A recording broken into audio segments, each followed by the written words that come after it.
Day my dear students. आज मैं आप लोगों के लिए डिस्कस कर रहा हूँ मेंडल्स लॉ ऑफ इनहेरिटेंस कि मेंडल ने इनहेरिटेंस का लॉ किस आधार पर दिया और कौन सी ऐसी चीज़ है जिसने उसको सुपरविजन किया और उसके आधार पर जेनेटिक्स के फादर हुए। तो यहाँ पर हम देखते हैं सबसे पहले कि Mendel conduct hybridization experiment on garden pea. यहाँ पर आप देख सकते हैं गार्डन पी उन्होंने ली है और उसके अंदर हाइब्रिडाइजेशन का एक्सपेरिमेंट किया और अपना एनालिसिस दिया रिगार्डिंग जेनेटिक्स कि जेनेटिक्स क्या होता है। एक शॉर्ट लेवल पे मैं आपको बताता हूँ। मेंडल का एक फार्म हाउस था और उस फार्म हाउस में उन्होंने पी प्लांट लगाए हुए थे। अब ये जो पी प्लांट थे इनमें उसने कुछ ऑब्जर्वेशन किया कि कुछ प्लांट्स की हाइट जो है वो बड़ी हैं और कुछ प्लांट्स की हाइट जो है वो छोटी हैं।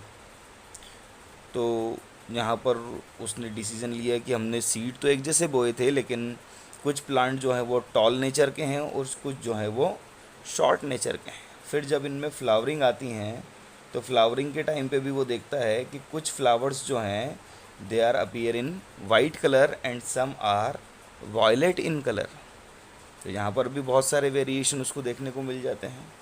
एंड लास्ट जब सीड्स की अवेलेबिलिटी मिलती है तो सीड्स में उसको 4 वेरिएशन देखने को मिलते हैं, round and yellow, round and wrinkled, round and green, wrinkled and yellow and wrinkled and green. 4 प्रकार के उसको सीड्स यहाँ पर देखने को मिलते हैं। तो वो आसानी से देखता है इन सारे कैरेक्टर्स को और फिर पी प्लांट को वो सजेस्ट करता है कि मैं इसी प्लांट को लेकर अपना आगे का एक्सपेरिमेंट कंटिन्यू करूंगा और 7 ईयर तक उसने इन एक्सपेरिमेंट को कंटिन्यू किया। उसने कुछ इंपॉर्टेंट कॉन्ट्रास्टिंग कैरेक्टर देखे थे पी प्लांट में, जैसे कि लाइफ स्पैन जो है वो पी प्लांट का शॉर्ट होता है, सेल्फ पॉलिनेशन होता है, डिस्टिंक्ट कॉन्ट्रास्टिंग कैरेक्टर्स यहाँ पर अवेलेबल है जैसे कि हाइट, कलर एंड शेप। अब यहाँ पर मेंडल ने थोड़ा सा मैथमेटिक्स का इस्तेमाल किया और यहाँ पर एक मोनोहाइब्रिड क्रॉस तैयार किया on the basis of alphabets और क्रॉस करके देखा कि किस प्रकार से ट्रैट्स जो होते हैं या जीन्स जो होते हैं वो एक जनरेशन से दूसरे जनरेशन में कैरेक्टर्स को किस प्रकार से लेकर जाते हैं। तो यहाँ पर इनहेरिटेंस ऑफ वन जीन्स, एक ही जीन्स, यहाँ पर हमने हाइट ले लिया है। या तो आप देख सकते हैं ज़्यादा हाइट बड़ा टी या कम हाइट डार्क हाइट, जिसको आप लोग इजीली जस्टिफाई कर सकते हैं। तो जब भी F1 जनरेशन में यहाँ पर क्रॉसिंग होगी तो क्या बनेगा, बड़ा टी छोटा टी। इससे हम कहेंगे F1 जनरेशन में यहाँ पर मैक्सिमम चीज़ें कैसी रहेंगी, टॉल। लेकिन जैसे ही हम F1 जनरेशन का आपस में क्रॉसिंग करते हैं तो यहाँ पर रिज़ल्ट जो है हमको मिलता है बड़ा टी छोटा टी, बड़ा टी छोटा टी, बड़ा टी बड़ा टी, छोटा टी, या फिर हम कह सकते हैं कि कैपिटल टी जो है वो स्मॉल टी के साथ कंपेयर कर रहा है, लेकिन यहाँ पर रिजल्ट लेके आ रहा है टॉल का। ये प्योर टॉल है, ये सेमी टॉल है और ये डार्फ है। यहाँ पर आप जीनोटिपिकल रेशियो देख सकते हैं 1:2:1, मतलब एक प्योर टॉल, 2 सेमी टॉल और एक डार्फ। लेकिन फिनोटिपिकल लेवल पे अगर आप देखेंगे तो यहाँ पे हमको 3 टॉल देखने को मिलते हैं, फर्स्ट, सेकंड एंड थर्ड। तो that 3 tall and 1 is dwarf. इस प्रकार से उन्होंने मैथमेटिक्स का मदद लिया और मोनोहाइब्रिड क्रॉस के ज़रिए देखा कि कुछ कैरेक्टर्स एक जनरेशन में आगे आते हैं, कुछ और आगे चले जाते हैं। अब इनको पढ़ने के लिए उन्होंने कुछ इम्पॉर्टेंट टर्म्स का यूज़ किया, जिन टर्म्स को मैं अभी आपको बताता हूँ।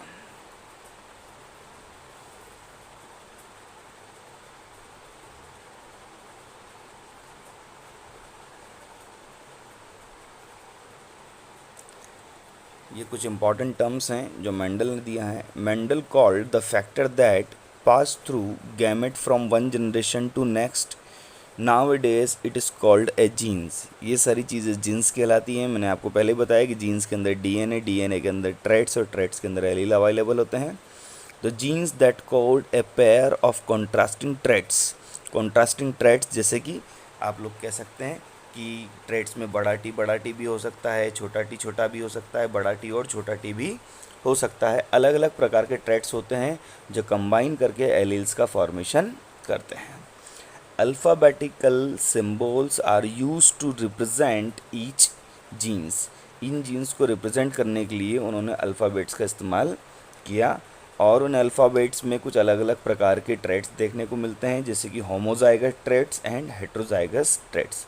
होमोजाइगस का मतलब होता है जो सेम अवेलेबिलिटी ऑफ ट्रेट्स हो, जैसे कि capital T and small T, and heterozygous में डिफरेंट ट्रेट्स जैसे कि बड़ा टी छोटा टी साथ में हो, जैसे कि दोनों ही ट्रेट्स अलग अलग हों लेकिन पेयर उनका कैसा रहे, साथ में हो। इन सभी चीज़ों के कॉम्बिनेशन से ही स्टडी इजी हो जाती है जेनेटिक्स की।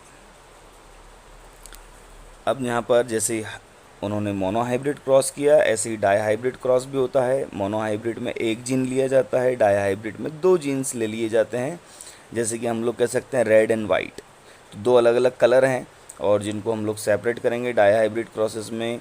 कलर के साथ साथ हम यहाँ पर हाइट भी ऐड कर लेंगे तो उसमें दो ट्रेट्स यहाँ पर अवेलेबल हो जाएंगे। Test cross and back cross are use to verify allele pair of jeans.